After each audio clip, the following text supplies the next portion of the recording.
Pnawn da, gwesti min y môr, Ifan yn siarad. Sut gallech helpu chi? Pnawn da. Dwi'n trefnu parti pen-blwydd I aelod hynna'n teulu ni, fy hen dad cu. Byddai'n 100 oed yn mis Ebrill. 100 oed? Mae angen parti arbennig iawn felly. Oes wir, parti a hanner. Felly dwi'n ffonio I weld a yw'r neuadd fawr ar gael ar benwythnos y Pasg. Iawn, wrth gwrs. Gadewch I fi edrych. Mae priodas yma ar y dydd Sadwrn. Fydda'r dydd Sul neu ddydd Gwener y Groglith yn iawn? Y dydd Gwener fyddai orau.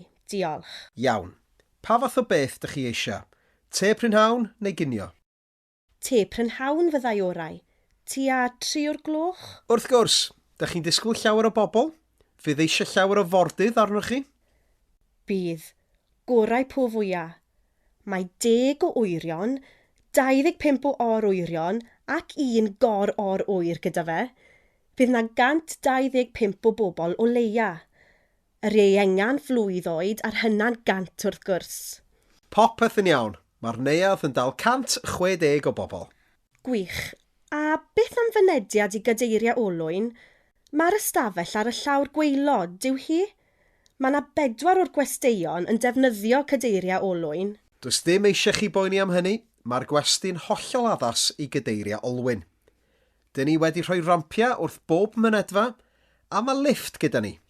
Bydd eisiau sgrin fawr arno ni hefyd. Dyn ni eisiau siarad â gefaill fy hen dad cu, Wncl Mostyn, sy'n byw yn Melbourne, Awstralia. Hoffen I ddangos hen fideos a lluniau ar y sgrin hefyd. Fyddai hynny'n bosib?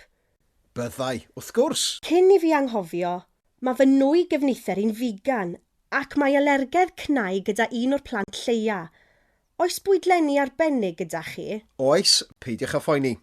Gallech chi fwrw golwg ar ein bwydlenni ar ein gwefan. Iawn, wel, y cam nesaf yw cael sgwrs gyda chi yma yn y gwesti.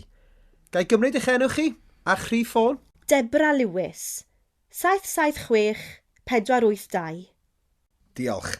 Hefyd, bydd angen talu bleindal cyn gyntad a phosib I gadw'r neuadd I chi. I logi'r ystafell, te prynhawn I 125 o bobl, sgrin fawr, bydd hynny'n 2,000 o bunod. 2,000? Ie, 2,000. Ydy hynny'n broblem? Nac ydy, wrth gwrs. Dim ond y gorau I fy hen dad cu. Galwa I heibio dros y penwythnos.